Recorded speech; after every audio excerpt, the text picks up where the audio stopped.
Good morning बच्चों, नमस्ते। आज हम लोग अपने 10th क्लास के दूसरे कालांश समास के सेकंड पीरियड में हैं। समास में हम लोग उस दिन सीखे थे पहले पीरियड में कि समास किसे कहते हैं, समास क्या होता है, एक पदी नाम भावा समास। तो आज हम लोग समास समास 6 प्रकार के होते हैं, ये भी हम लोगों ने सीखा था कि तत्पुरुष समास, अविभाव समास, बहुव्रीहि समास, द्वंद्व समास। और तत्पुरुष के 2 भाग हैं, कर्मधारय और द्विगु। तो ये हमें पढ़ने नहीं है, हमें सिर्फ इस बार रिवाइज सिलेबस में मैंने बताया था जैसे कि हमें सिर्फ 3 पढ़ने हैं, अविभाव, तत्पुरुष और। तो आज हम लोग अविभाव कंप्लीट करेंगे, इसके बाद अगली कक्षा में हम लोग तत्पुरुष और उसके बाद हम लोग द्वंद्व की ओर बढ़ेंगे। तो आज अविभाव समास, जैसे कि अविभाव समास से आप पहले से ही परिचित हैं। अविभाव समास क्या होता है, इसके प्रथम पद में अव्यय होता है, यानी प्रथम पद प्रधान होता है, ये मैंने पहले भी बताया था। यानी पूर्व पद प्रधान होता है, पूर्व पद अव्यय होता है, अंतिम पद में नपुंसकलिंग एकवचन होता है। तो इसमें हम लोगों ने पढ़ा था अनु पश्चात योग्यम। फर्स्ट वन था हमारा अनुकरण करना, पश्चात या योग्यम, जिसमें हमारी विभक्ति होती है कौन सी, प्रथम पद में षष्ठी विभक्ति। ठीक है, तो प्रथम पद में षष्ठी विभक्ति होती है। तो अब हम दूसरा हमारा कौन सा है, उप समीपम। उप मतलब समीपम, तो उस उप समीपम पे हम आते हैं।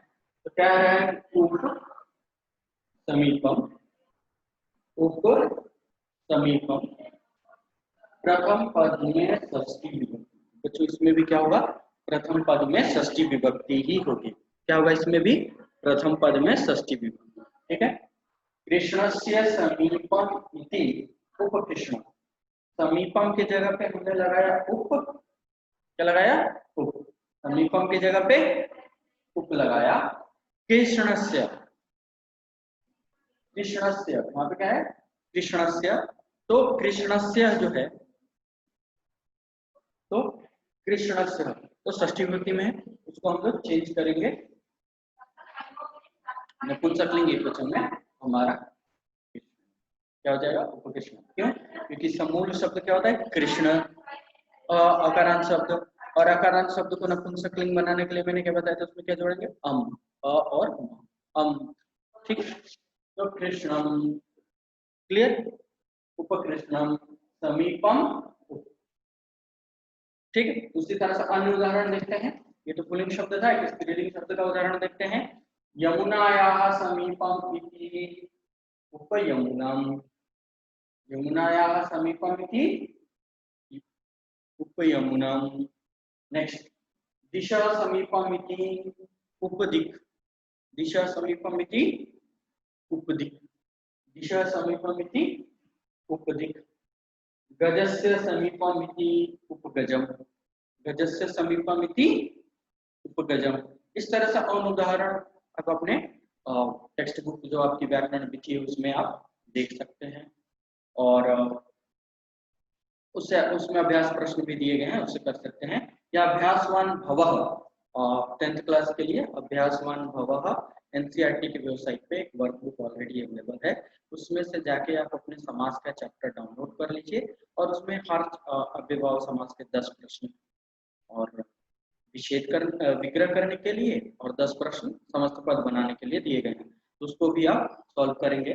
और इंटरेक्टिव क्लास में हम लोग उस पर डिस्कस भी करेंगे, या अगर कोई उसमें दिक्कत है तो। गजस्य समीपम इति उपगजम, तो ये उप का कुछ उदाहरण मैंने यहाँ पे 3-4 उदाहरण दिए हैं। आई होप आप लोगों को समझ में आ गया होगा। उप मतलब समीपम, उप का मतलब समीपम। ठीक है बच्चों, तो हम अब अपने नेक्स्ट इसके ओर सह। सह मतलब, सह मतलब सहित, सह मतलब सहित। ठीक है, तो अब इसकी ओर हम थोड़ा सा चलते हैं और इसको हम देखते हैं।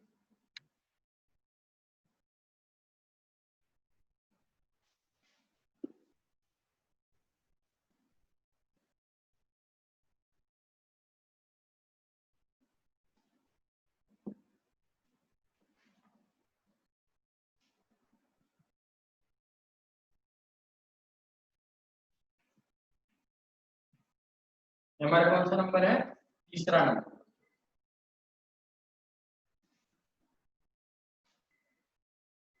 One minute.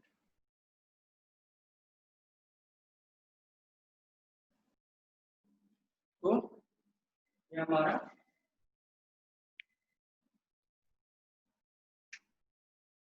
थर्ड नंबर होगा क्या? सह। ठीक है, सह मतलब सही। और इसमें जो हम उपसर्ग के रूप में प्रयोग करते हैं वो हमारा आता है स। क्या आता है? स। ठीक है। और इसमें षष्ठी विभक्ति, इसमें भी प्रथम पद में षष्ठी विभक्ति होती है। क्या होती है? प्रथम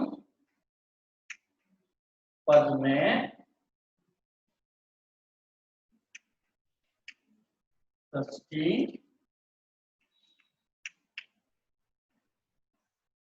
विभक्ति। इसके भी प्रथम पद में षष्ठी विभक्ति होगी, जैसे कि हमारा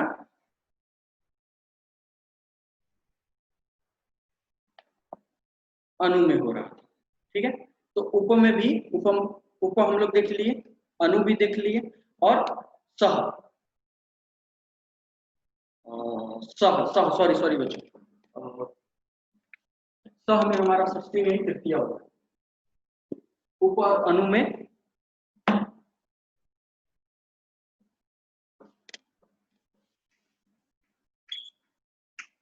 उप और अनु में उप और अनु में षष्ठी विभक्ति, और सह में तृतीया विभक्ति। बाय मिस्टेकली मैंने षष्ठी लिख दिया, तो इसमें तृतीया विभक्ति होता है। ठीक है, तो हम तृतीया विभक्ति को देखेंगे। प्रथम पद में तृतीया विभक्ति यानी कि सचित्रम,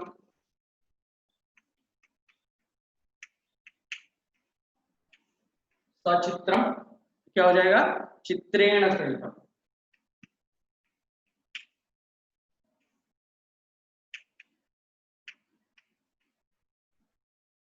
चित्रेण, सचित्रम चित्रेण सहितम, यानी चित्र के साथ। चित्रेण यहाँ पे तृतीया है।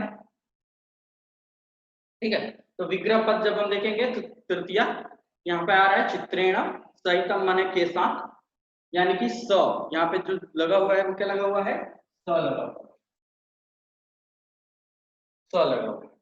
ठीक है, और उदाहरण देखते हैं, अन्य उदाहरण इस तरह से। तो अगर अन्य उदाहरण इस तरह से देखेंगे तो समित्रम,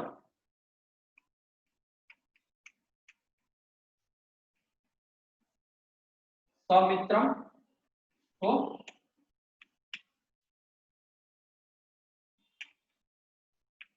मित्रेण सहित।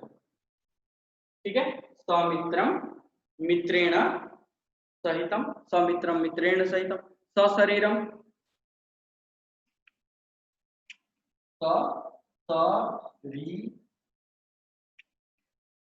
सशरीरम, तो सशरीरम में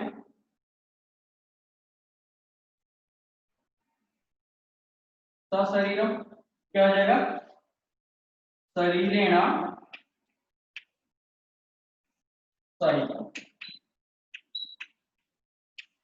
यहाँ पे मैंने कुछ उदाहरण लिखे हैं। सचित्रम चित्रेण सहितम, समित्रम मित्रेण सहितम, सशरीरम शरीरेण सहितम। तो अभी तक हम लोगों ने तीन पढ़ा। पहला अनु यानी कि पश्चात, योग्यम जिसमें प्रथम पद में षष्ठी विभक्ति होगा। ठीक है, उसमें हम योग्यम लगाएंगे या पश्चात लगाएंगे, यानी कि जब कंपेयर किया जाएगा रूपस्य योग्यम, ऐसा कंपैरिजन के वर्ड्स आएंगे, जैसा नाम वैसे गुण, तो हम उसमें योग्यम लगाते हैं। दूसरा हमने पढ़ा उप, उप मतलब समीपम, नजदीक के लिए उप अव्यय प्रयुक्त किया जाता है, जैसे यमुनाया समीपम उप यमुनम। ठीक है, इसमें भी षष्ठी विभक्ति का प्रयोग, प्रथम पद में षष्ठी विभक्ति। तीसरा हमने पढ़ा सह, सह यानी कि सहितम के साथ, मित्रेण सहितम, सशरीरम। ठीक है, तो समित्रम मित्रेण सहितम, सशरीरम। तो इस तरह से हम देख सकते हैं। तो इसमें हम स लगाते हैं, सह, सहित और स, प्रथम पद में तृतीया विभक्ति। यहाँ पे मैंने कुछ उदाहरण भी लिखे, सचित्रम चित्रेण सहितम, समित्रम मित्रेण सहितम, सशरीरम शरीरेण सहितम। इस तरह से हम लोगों ने 3 पढ़ा और अब हमें 3 पढ़ने हैं जो है नीर, नीर, प्रति और यथा। अब देख पा रहे होंगे नीर, प्रति और यथा। अब इन तीनों को हम क्रमबद्ध पढ़ते हैं।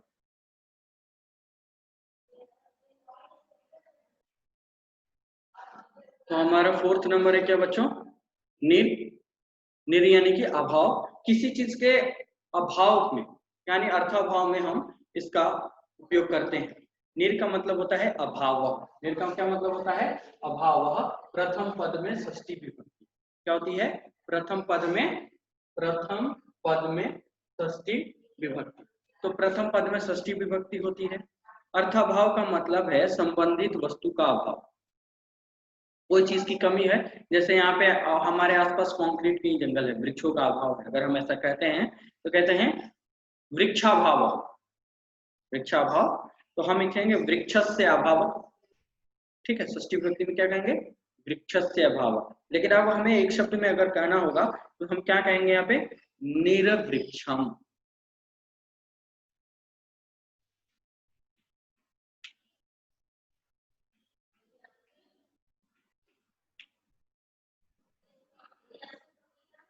निर्वृक्षम तो क्या हो जाएगा? वृक्षस्य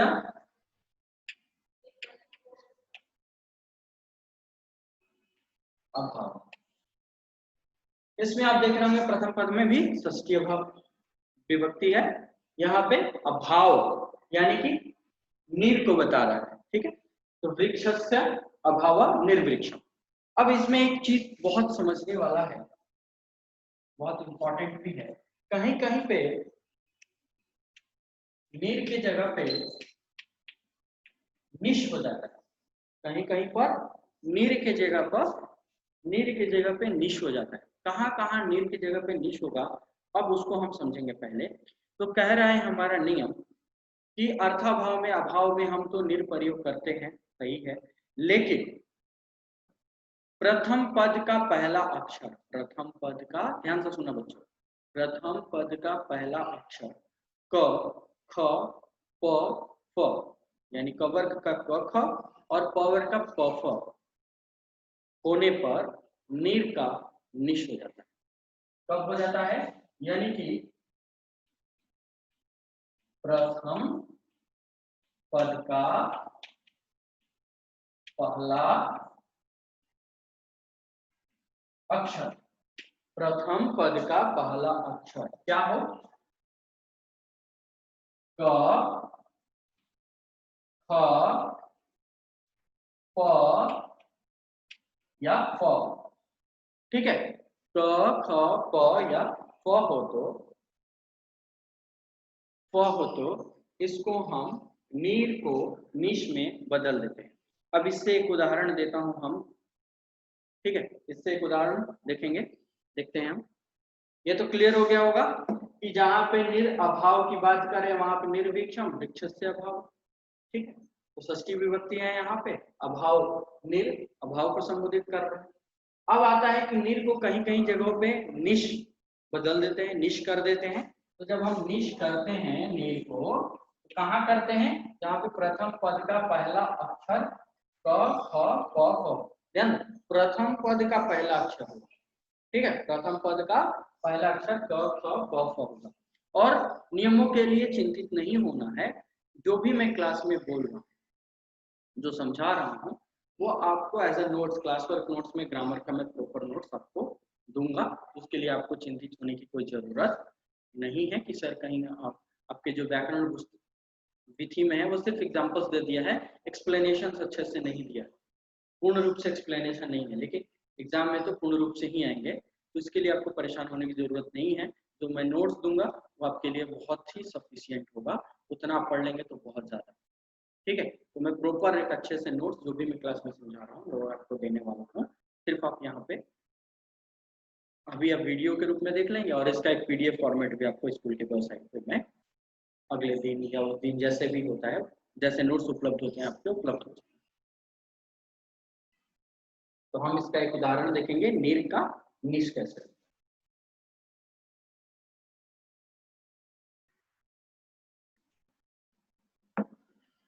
नीर का निश होने के लिए मैं एक उदाहरण लिख रहा हूं।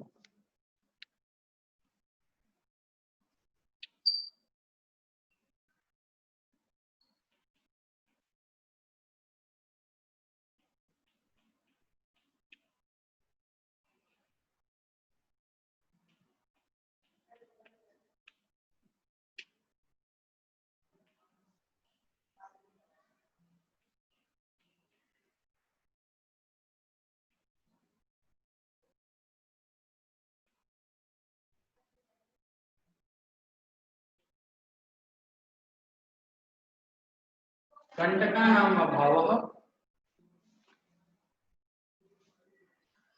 क्या है? कंटका नाम अभाव निष्कंटक।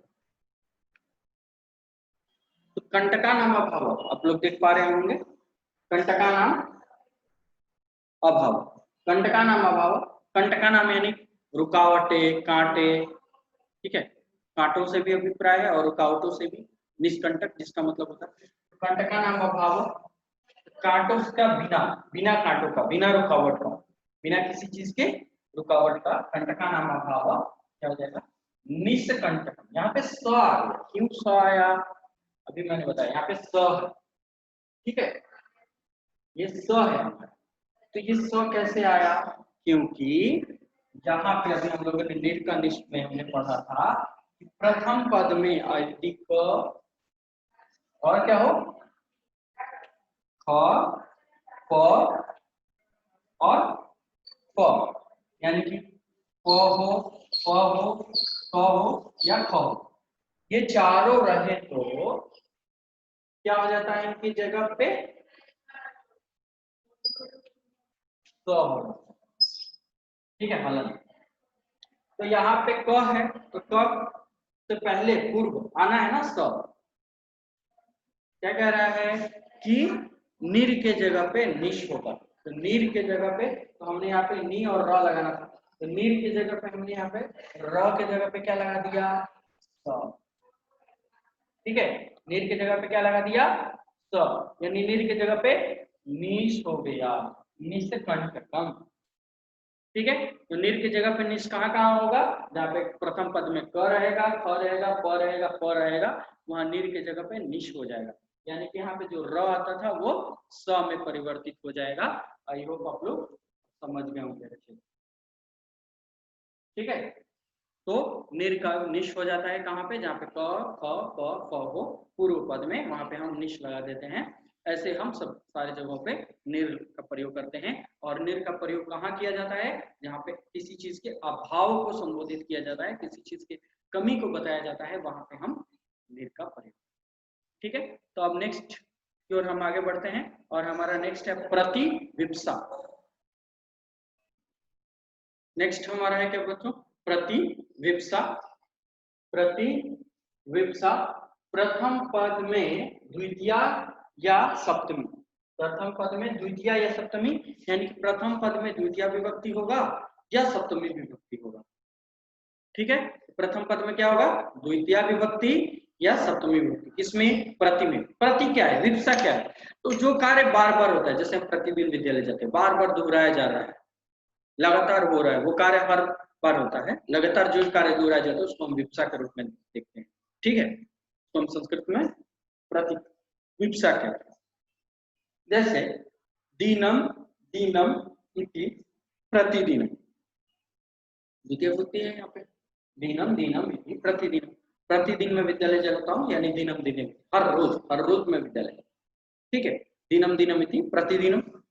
अब यहाँ पे किसी के मन में आ रहा हो कि अगर सर सप्तमी रहा तो क्या होगा? तो सप्तमी में होगा दीने दीने दीने दीने, तो क्या हो जाएगा? प्रतिदिने, दीने दीने दीने दीने दीने, तो क्या होगा? प्रतिदिने नहीं, प्रतिदिनम ही होगा, दीने दीने प्रतिदिन, ठीक है, दिनम दिनम इति प्रतिदिनम, दिने दिने प्रतिदिनम। क्यों प्रतिदिनम? क्योंकि ये हमारा नपुंसकलिंग एक वचन में रहेगा अव्ययभाव समास।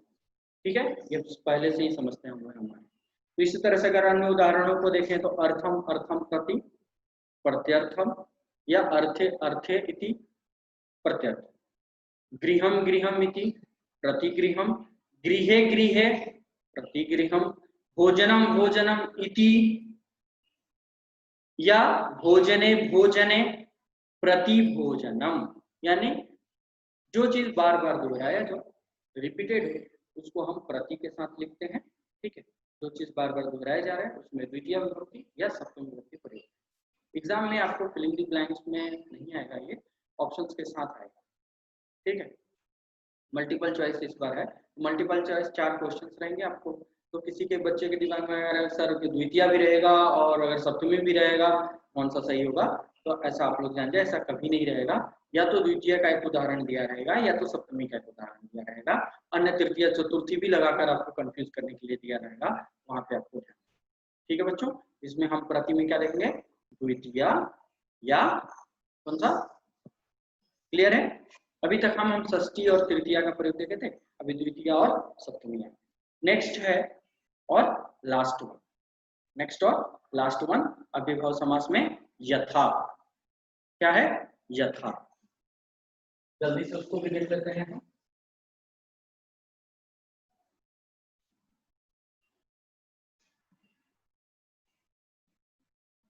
तो हमारा 6th वन है यथा। यथा का मतलब होता है अंतिक्रम्य।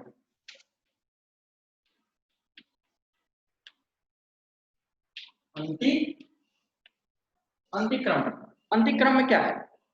अंतिक्रम्य का मतलब होता है किसी चीज का उल्लंघन नहीं करना, ये चीज आपको नहीं करना या जितना हो सके उतना ही करना। ठीक है, पदार्थ का उल्लंघन न करने में अतिक्रमण का प्रयोग किया जाता है उत्तर पद में। ठीक है, तो इसका हम प्रथम पद में इसमें कौन सी विभक्ति होती है? द्वितीय विभक्ति। इसमें कौन सी विभक्ति होगी? प्रथम पद में द्वितीय विभक्ति। जब इसका हम विग्रह करेंगे तो प्रथम पद में द्वितीय विभक्ति का प्रयोग करेंगे। कौन सी विभक्ति का? द्वितीय विभक्ति। ठीक है बच्चों, अब हम इसका उदाहरण देखते हैं। जैसे हम कहते हैं ना, यथाशक्ति दान करनी चाहिए, यानी कि यथाशक्ति,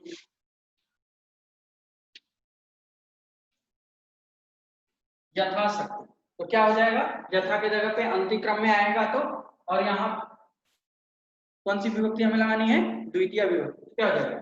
शक्तिम, द्वितीय विभक्ति अंतिक्रम्य। क्या हो जाएगा? शक्तिम, शक्तिम अंतिक्रम्य, जितना शक्ति ओके। ठीक है, अगर दूसरा और उदाहरण हम देखें तो इसको लिख देता हूं, शक्तिम अंतिक्रम्य।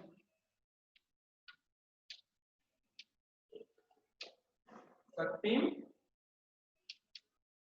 अंतिक्रम्य, शक्ति अंतिक्रम्य। इस तरह से हम अन्य उदाहरण देखें, मति, यथा मति, तो मति अंतिक्रम्य, मति अंतिक्रम्य है। अगर विग्रह पद तो हम समस्त पद में उसको क्या करेंगे? यथा मति। ठीक है, शास्त्रम अंतिक्रम्य, यथा शास्त्रम। इसी तरह से अन्य उदाहरणों को भी हम देख सकते हैं कि विधि अंतिक्रम्य, यथा विधि, जैसे विधि हो वैसे पूजा कराए, यथा विधि पूजा होनी चाहिए। तो उसको अगर हम विग्रह पद करेंगे तो विधि अंतिक्रम्य, या क्रमवर, क्रम से आना है तो क्रमवम अंतिक्रम्य, यानी कि यथाक्रम, जैसे क्रम है वैसे है तो यथाक्रम, क्रमवर अंतिक्रम्य। तो ठीक है बच्चों, तो आज ये हमारा पूरा अव्ययभाव समास समाप्त होता है दूसरी कक्षा में। ठीक है, पहली कक्षा में हम लोग समास क्या है उसके बारे में जाने थे और उसमें हम लोग अनु का उपयोग जाने थे। दूसरी कक्षा में हम लोगों ने उप समीपम, प्रथम पद में षष्ठी विभक्ति, सह सहितम प्रथम पद में तृतीय विभक्ति, निर अभाव प्रथम पद में षष्ठी विभक्ति, और प्रति विप्सा प्रथम पद में द्वितीय या सप्तमी विभक्ति, और यथा अंतिक्रम्य प्रथम पद में द्वितीय विभक्ति के बारे में हम लोगों ने सीखा। तो आज हमारा अव्ययभाव समास समाप्त होता है। आज आप अभ्यासवान भवः अपनी जो वर्कबुक है उसको डाउनलोड करेंगे और उसमें अव्ययभाव समास के जितने प्रश्न उतना सॉल्व करने का कोशिश करेंगे। उसके नोट्स जो है आपके स्कूल के वेबसाइट पर मिल जाएंगे। धन्यवाद बच्चों, नमो नमः।